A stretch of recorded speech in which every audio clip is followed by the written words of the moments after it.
नमस्कार प्रिय विद्यार्थियों, फिर से आपका ऑनलाइन कक्षा में बहुत बहुत स्वागत है।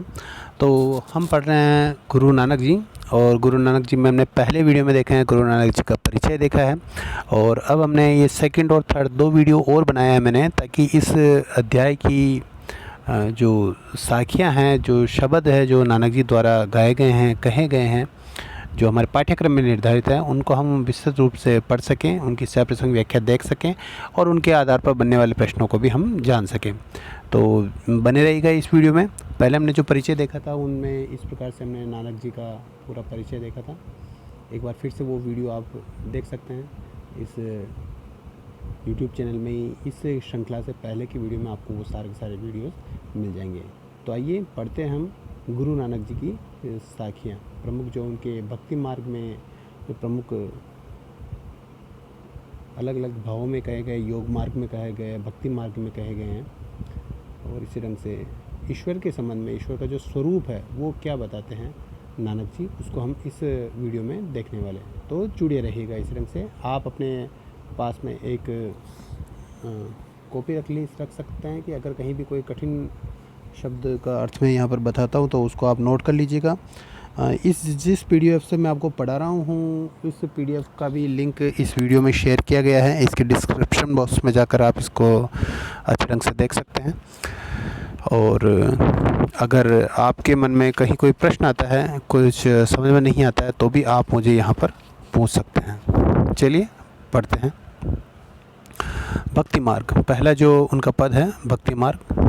मन रे प्रभु की शरण विचारो, कि जो जैसे कि जितने भी जो निर्गुण भक्ति वाले जो कवि हुए हैं, उन्होंने परमात्मा की शरण में जाने को ही संपूर्ण रूप से अब अपने समर्पण को ही उन्होंने संपूर्ण सत्य बताया, और समर्पण से ही ईश्वर की प्राप्ति का मार्ग बताया है।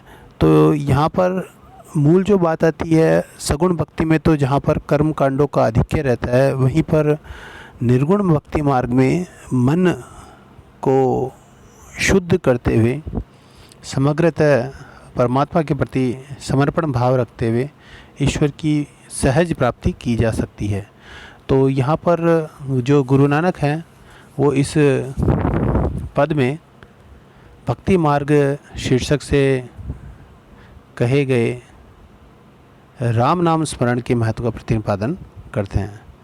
तो क्या कहा गया है प्रसंग में, तो आप लिख देंगे गुरु नानक के भक्ति मार्ग से इसे लिया गया है,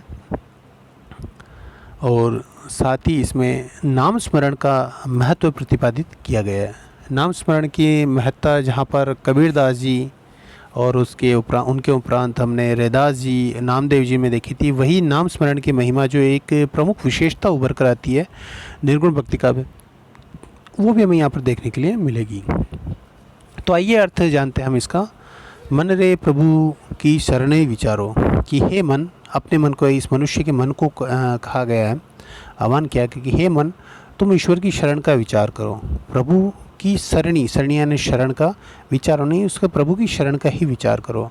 अगर तुम्हें माया कहीं पर प्रलोभन देती है, आकर्षित करती है, तो उस ओर जाने से कोई लाभ नहीं है। माया तो नश्वर है, समाप्त हो जानी है, किंतु जो वास्तविक लक्ष्य है मानव जीवन का वो है परमात्मा की प्राप्ति। तो हे मन, तुम प्रभु की शरण का विचार करो। प्रभु की शरण में जाने के लिए जो भी उपाय है, जो भी मार्ग है, उसका तुम चयन करो। जी ही सिमरत गणका सिमरी, गणका का मतलब गणिका के लिए यहाँ पर आया है। गणिका यानी जो नर्तकी है, नाचने वाली है, उसके लिए आया है। ये देखिए, इसमें निर्गुण भक्ति काव्य वाले जो संत कवि हुए हैं, उन्होंने इस प्रकार से जो पौराणिक प्रसंग हुए हैं सगुण भक्ति मार्ग के, या हिंदू जनमानस में जो प्रचलित पौराणिक मार्ग हुए हैं, जिसमें विष्णु की प्राप्ति हो गई, परमात्मा की प्राप्ति हो गई नाम लेने से। जैसे कोई गणिका थी जो अपने पूरे जीवन भर पाप कर्मों में लीन रही, लेकिन अंत समय में आके जब वो ईश्वर का नाम लेती है तो उसका उद्धार हो जाता है। इस प्रकार के प्रसंग देखने को मिलते हैं पुराणों में। जो प्रसंग मिलते हैं उसका ही एक तरह से उदाहरण रखा है यहाँ पर, कि जी ही सिमरत, यानी जिस परमात्मा को सिमरत यानी स्मरण करने से, घनका सी उधरी यानी उद्धार, उस घनिका का भी जिसका उद्धार हो गया, ताको जसो उरी धारो, बस तुम भी जिस नाम स्मरण यानी जिस परमात्मा के नाम स्मरण से उस गणिका का उद्धार हो गया, तो हे मनुष्य के मन, तुम भी उसी नाम को अपने उरी धारो, उरी का मतलब हृदय में, अपने हृदय में उसी नाम को धारण करो। उरी का मतलब हृदय, उसी नाम को अपने हृदय में धारण करो। अटल भइयो धुए जाके, और ये देखिए ध्रुव का भी यहाँ पर बता दिया गया कि ध्रुव को जहाँ पर अपने पिता के द्वारा ही वो सम्मान नहीं मिला था, तो ध्रुव तपस्या में चला गया था और लंबी तपस्या के उपरांत उसे परमात्मा की प्राप्ति हुई, ईश्वर की प्राप्ति होती है और उसे ईश्वर वरदान देते हैं, तारे के रूप में एक निश्चित स्थान देते हैं जिसे हम ध्रुव तारे के रूप में जानते हैं। उसको संसार भर में जागृति हो गई थी उसकी। अटल भइयो धुए जाके, तो जिस प्रकार से ध्रुव की तपस्या से प्रसन्न होकर वो अटल हो गया है, जिस नाम को स्मरण करके ध्रुव अटल होकर उस निर्भय पद की जिसने प्राप्ति की है, सिमरनी अरु निर्भय पद पाइया, यानी जिस नाम का सिमरनी यानी स्मरण करके ध्रुव ने निर्भय पद प्राप्त किया है और अटल स्थिति वहाँ के हो गई है, उसी ढंग से हे मन, हे मनुष्य के मन, तो भी उस ईश्वर का नाम का स्मरण करता रहे। दुख हरता यह विधि को सुहाई, कि इसका जो नाम है, परमात्मा का जो नाम है, चाहे उसको राम कहें चाहे किसी भी और से नाम प्राप्त पुकारें, कि उसका जो नाम है वही दुख दूर करने वाला है। हे काई बिसराइया, तो हे मनुष्य तो उस नाम को किस कारण से भूलता है। कि देखिए कुछ उदाहरण प्रस्तुत करते हैं, उस गणिका का उदाहरण प्रस्तुत किया है, घन का, है ना, और ध्रुव का उदाहरण प्रस्तुत किया है कि उस नाम के स्मरण से ध्रुव का कल्याण हो गया, ध्रुव का उद्धार हो गया, गणिका का उद्धार हो गया। तो उस नाम को तू क्यों बिसराई था, यानी उसको तो क्यों बिसराता है, उसको क्यों भूलता है आखिरकार। जब ही सरणी कही कृपा निधि गजु ग्रहते छूटा। एक और उदाहरण देते हैं यहाँ पर, कृपा निधि। कृपा निधि जो कृपा के सागर हैं, कृपा करने वाले हैं, विष्णु के लिए कहा गया है, यहाँ पर भगवान के लिए कहा गया, परमात्मा के लिए कहा है। जब ही शरणी, जैसे ही शरण में गया, कृपा निधि यानी कृपा निधि उस परमात्मा की शरण में गया। कौन गया था, यहाँ पर गज का उदाहरण दिया गया। जैसे पहले भी हमने जो पाठ पढ़े थे उसके अंदर गज का जिक्र आता है, गज यानी हाथी का जिक्र आता है कि एक जो हाथी था वो अपने घमंड में था, लेकिन जब उसको एक मगरमच्छ पकड़ लेता है, ग्रहा यानी मगर पकड़ लेता है, एक जलाशय में मगरमच्छ पकड़ लेता है, तो वो चिल्लाता है ज़ोर से।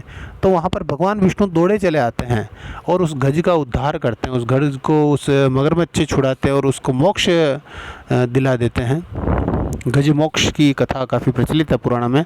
तो उस कथा का जिक्र करते हुए कहते हैं कि जब वही गज कृपा निधि को याद करता है तो ग्रह की पकड़ से भी वो मुक्त हो जाता है और उसका उद्धार होता है, उसका मोक्ष हो जाता है। जब ही सरणी गही कृपा निधि गज ग्राहुते छूटा, उस मगरमच्छ से भी छूट जाता है। महिमा नाम कहाँ लव वर्णु, उस महिमा, उस नाम की महिमा का, यानी वो जो परमात्मा है उस परमात्मा के नाम की महिमा का कहाँ लव वर्णु, वर्णु यानी वर्णन करना, कि मैं उसका वर्णन कहाँ तक करूँ। राम कहत बंधनु तिहे टूटा, और उस परमात्मा का तो इसके नाम का इतना प्रभाव है कि अगर कोई व्यक्ति उसका नाम जो ले लेता है, इस संसार में रहते हुए कोई उसका नाम ले लेता है, रामो कहत बंधनु तिहे छूटा, उस संसार बंधन से भी वो पूरी तरह से मुक्त हो जाता है। उस नाम की इतनी महिमा है कि वो सांसारिक बंधनों से मुक्त हो जाता है। अजामलु पापी, अजामल जो एक कसाई था, एक जो पूरे दिन भर पाप कर्म करता था, लेकिन अंत समय में आने पर वो राम का नाम ले लेता है। ये भी एक कथा ही है जो पुराणों में वर्णन किया गया उसका। अजामलु पापी जग जाने, मतलब अजामिल नाम का जो पापी था उसको संसार भर जानता था, पूरा संसार उसको जानता था कि कितना पापी है, कितना बड़ा दुष्ट व्यक्ति है, जिसका सोचा करता था कि ये निश्चित तौर से नरक में जाएगा। लेकिन वो व्यक्ति भी एक बार अंत में सिमरन माही निस्तारा, बस एक बार उसने स्मरण कर लिया, एक बार उस ईश्वर का नाम ले लिया, अपने पुत्र का नाम ले लिया था और वो राम था, तो इस ढंग से करके उसका उद्धार हो जाता। अजामल पापी जग जानू सिमरन माही निस्तारा, और एक बार के स्मरण से उसका निस्तारण हो गया, यानी उसका भी इस संसार सागर से उसे भी मोक्ष प्राप्ति हो जाती है। और अंत में नानक जी फिर से संदेश देते हैं। ये देखिए इस पद में हमें बहुत सारे अलग अलग उदाहरण देखने को मिले हैं।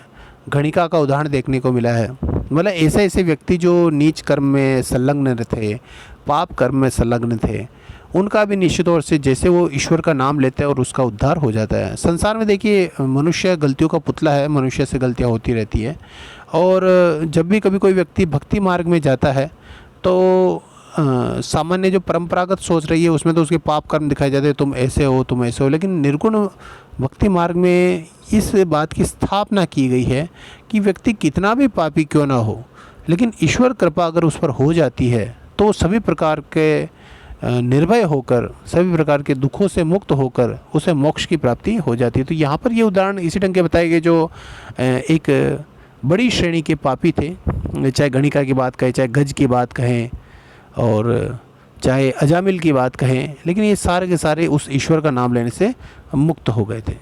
तो नानक कहतु चेति चिंतामणि, तो नानक जी कहते हैं कि उस नाम रूपी जो चिंतामणि है, चिंतामणि एक मणि है, काफ़ी दुर्लभ है वो मणि, और इसमें चिंतन से संबंधित क्या है कि तू उस राम नाम का चिंतन कर, इस संसारिक जो मोह माया है उसका चिंतन मत कर, इस राम नाम का चिंतन कर, इस राम नाम की जो चिंतामणि है उसके प्रति तू चेत जा। नानक है तू चेती यानी चेत जा, जागृत हो जा, उस चिंतामणि के प्रति, नाम की जो स्मरण की जो चिंतामणि उसके प्रति तू जागृत हो जा, उसका ध्यान करता रहे। ते उतर ही पारा, और तू भी अगर तूने नाम लिया है, ईश्वर का नाम लिया, परमात्मा का नाम लिया, तो इस संसार सागर के उस चिंतामणि के सहारे पार हो जाएगा, यानी तेरा भी निश्चित तौर से उद्धार हो जाएगा, मोक्ष हो जाएगा, भगवान की शरण में तेरा निवास हो जाएगा। तो तुझे क्या करना है, सिर्फ एक बार उस ईश्वर का स्मरण करना है, उस प्रभु का नाम स्मरण करना, और तेरा भी उद्धार हो जाएगा। विशेष जो है कि अनुप्रास अलंकार हमें इसमें देखने को मिला है, और उदाहरण अलंकार देखने को मिला है। काफ़ी उदाहरण में जिसमें हम गणिका का नाम ले सकते हैं, गज का नाम ले सकते हैं, अजामिल का नाम इसमें लिया जा सकता है। चिंतामणि के अंदर रूपक अलंकार देखा गया है कि यहाँ पर जो राम जो नाम है उसको चिंतामणि कहा गया है, तो यहाँ पर रूपक अलंकार भी हमें देखने को मिलता है। अलग अलग जो कथाएं हैं उनका जिक्र इसमें देखने को मिला है, आप ये विशेष में लिख सकते हैं, और राम के उद्धारक रूप पर भी यहाँ पर प्रकाश डाला गया है। चलिए दूसरा हम देखते हैं योग मार्ग।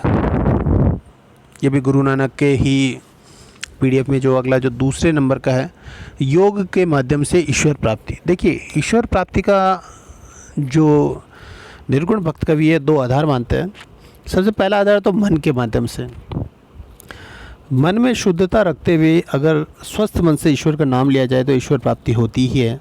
और दूसरा माध्यम माना गया योग मार्ग से, यानी कि अपने शरीर के माध्यम से योग का आश्रय लेते हुए कुछ क्रियाओं के द्वारा, कुंडलिनी जागरण के द्वारा भी ईश्वर की प्राप्ति की जा सकती है। लेकिन उसमें भी शरीर शुद्धि का महत्व है, तो निश्चित तौर से अगर शरीर शुद्धि है तो मन की शुद्धि पर भी उन्होंने काफ़ी जोर डाला है। पढ़ते हम यहाँ पर इसमें एक उदाहरण बताया गया कि जिस प्रकार से जल में जल मिलने से एक हो जाता है, चाहे खारा हो चाहे मीठा हो, तो जब दो प्रकार के अलग अलग जल स्रोतों के जल आते हैं आपस में मिलते हैं तो एक ही हो जाते हैं, उनमें कोई भेद नहीं रहता है। तो वही बात कही, मिली जलू जल ही खटाना राम, खटाने ने मिल जाना, एकाकार हो जाना, एक जैसा हो जाना, कि अगर खारा या हो चाहे मीठा पानी हो, अगर आपस में आते हैं और मिलते हैं तो एक जैसे हो जाते हैं, उनमें कोई भेद नहीं किया जा सकता। अगर आपको कहा जाए कि भी एक में तो बिस्लरी वाटर डाल दिया जाए एक बोतल में, और दूसरी बोतल से आप कुएं का पानी भर के लाए और दोनों को किसी मटके में मिला दे, तो कोई भेद नहीं कर सकता कि ये कौन सा पानी कुएं का है, कौन सा पानी बोतल का है, और दोनों को अलग भी नहीं किया जा सकता। ठीक इसी प्रकार के एक उदाहरण देते हैं कि जिस प्रकार से अलग अलग जल स्रोतों से मिला हुआ पानी को अलग नहीं किया जा सकता फिर से, उसी ढंग से अगर किसी व्यक्ति का चित्त परमात्मा में लग जाता है या फिर कोई आत्मा परमात्मा में मिल जाती है तो फिर उन्हें अलग किया जाना संभव नहीं होगा। मिली जलू जल ही खटाना राम, संग ज्योति मिलना राम। तो आत्मा भी परमात्मा के साथ है, संग ज्योति, ज्योति उस परमात्मा के लगा कि उस मनुष्य की आत्मा उस परमात्मा से मिल जाती है तो उससे अलग किया जाना संभव नहीं है। मनुष्य की प्रवृत्ति बताई गई है, सामाहु यानी स्वयं को, अपने आप को पूर्ण पूरक करते, यानी जो सांसारिक मनुष्य है ये बड़े विचित्र हैं। ये पहली जो पंक्ति गई है वो तो एक तरह से उदाहरण रास्ता रखा गया है कि आत्मा का परमात्मा में मिलन होना चाहिए, लेकिन दूसरी पंक्ति के अंदर कहा गया है कि यहाँ के जो मनुष्य वो इस प्रकार के हैं, सामाहु पूर्ण पूरक करते, अपनी स्वयं को ही पूर्ण बताते हैं। वो यहाँ पे जो सांसारिक मनुष्य है वो स्वयं को ज्ञानवान और अलग अलग प्रकार से खुद को पूर्ण बताने का प्रयास करता है। देखिए सामाहु यानी स्वयं को, पूर्ण यानी पूर्ण, पुरख करते, आप ही जानिए, यानी आप यानी स्वयं को आप ही है जो सब कुछ वही जानिए यानी जानते हैं। यानी सांसारिक जो मनुष्य है वो स्वयं ही सब कुछ समझने लगते हैं, ऐसा समझते हैं कि उनमें परम ज्ञान की प्राप्ति हो गई है और वो अपने सिवाय और किसी को भी कुछ भी समझना बंद कर देते हैं। तह सुनी सहज समाधि लागी, तह सुनी सहज समाधि लागी। और इसमें ये कहा गया कि अपने आप का गुणवान तो करते ही हैं और साथ में ही वो अपने अलावा किसी और को गिनती में नहीं लेते हैं। संसारिकता सुनकर कुछ विद्वान समाधि की बात करते हैं और जो वास्तविक रूप में जिसकी समाधि लग जाती है, सहज समाधि लग जाती है, वही व्यक्ति, देखिए जो दूसरी पंक्ति है उसमें तो ऐसे मनुष्यों की बात की कि जो स्वयं की बड़ाई करती हैं और स्वयं ही स्वयं का बखान करते हैं, बड़ाई करते हैं, अपने मियाँ मुँह मिट्ठू बनते हैं। लेकिन ऐसे व्यक्ति जिनकी सहज समाधि लग गई, यानी जिन्होंने परमात्मा को प्राप्त कर दिया है, वही व्यक्ति एक एक बखानी, यानी उस एक को एकाकार, एकाकार यानी उस परमात्मा के लिए कहा गया है, एक एक बखानिए। यहाँ पर एक एक शब्द दो बार आया है। पहले एक का तात्पर्य एकाकार यानी परमात्मा, दूसरे एक का मतलब है एक, सिंगल वन। तो यहाँ पर एक शब्द के दो अर्थ निकलते हैं, तो यहाँ पर जो अलंकार है वो आएगा यमक अलंकार। तो जिन मनुष्यों की समाधि लग चुकी है, परमात्मा की जिनकी प्राप्ति हो चुकी है, वही व्यक्ति एक एक बखानिए, उस एकाकार को एक रूप में बखान करता है। देखिए अब इसको थोड़ा सा हम सरल भाषा में अगर हम देखें तो ये पाएंगे कि दूसरी पंक्ति में कहा गया है कि हर मनुष्य अपनी अपनी बढ़ाई करता है। अपनी अपनी बढ़ाई का मतलब ऐसा हो सकता है कि कोई भैरू जी को मानने लग जाए, कोई माता जी को माने, कोई मुस्लिम धर्म को मानने लग जाए, कोई क्या इस ढंग से। लेकिन जिस व्यक्ति की समाधि लग गई है वो बताएगा कि वो जो एकाकार है, यानी जो परमात्मा, वो तो सिर्फ एक ही है, यानी परमात्मा का जो स्वरूप है वो सिर्फ एक ही है। और कहा गया है आप ही गुप्ता, गुप्ता यानी गुप्त मार्ग से, और स्वयं वो गुप्त मार्ग से आप ही मुक्ता, और स्वयं के द्वारा ही मुक्ता यानी मुक्ति की प्राप्ति हो जाती है, मोक्ष की प्राप्ति हो जाती है। आप ही आखू बखाना, और वही व्यक्ति जिसकी समाधि लग चुकी वो स्वयं उस आपू यानी ईश्वर का बखान कर सकता है, करता रहता है। नानक ब्रह्म वे गुण विनाशे, नानक जी कहते हैं जैसे उस परमात्मा की प्राप्ति होती है, यानी जैसे वो राम नाम का जो गुण है उसकी प्राप्ति हो जाती है, राम की जो प्राप्ति हो जाती है, ब्रह्म वे गुण विनाशे, जो माया के जितने भी जो गुण है उनका विनाश हो जाता है। भ्रम जितना भी होता है उसका गुण, भ्रम और माया का विनाश हो जाता है।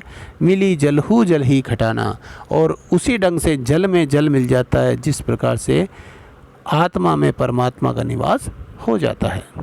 तो कहा गया है कि मनुष्य उस राम नाम का स्मरण करते करते सहज समाधि की अवस्था में पहुंच जाता है, जिसके उपरांत मनुष्य एकाकार को एक बताने में सक्षम होता है, और उसी के आधार पर, उसी गुप्त मार्ग के आधार पर व्यक्ति को मोक्ष की प्राप्ति हो सकती है। उक्त भाव व्यक्त किए गए हैं इस पद में, और इसमें जो मुख्य रूप से बात आती है कि समस्त प्रकार के सांसारिक आडंबरों से दूर रहें और राम नाम की सच्ची भक्ति करें, और योग मार्ग के माध्यम से ही मनुष्य को ईश्वर की प्राप्ति हो सकेगी। तो ये दो पद आज हमने पढ़े हैं।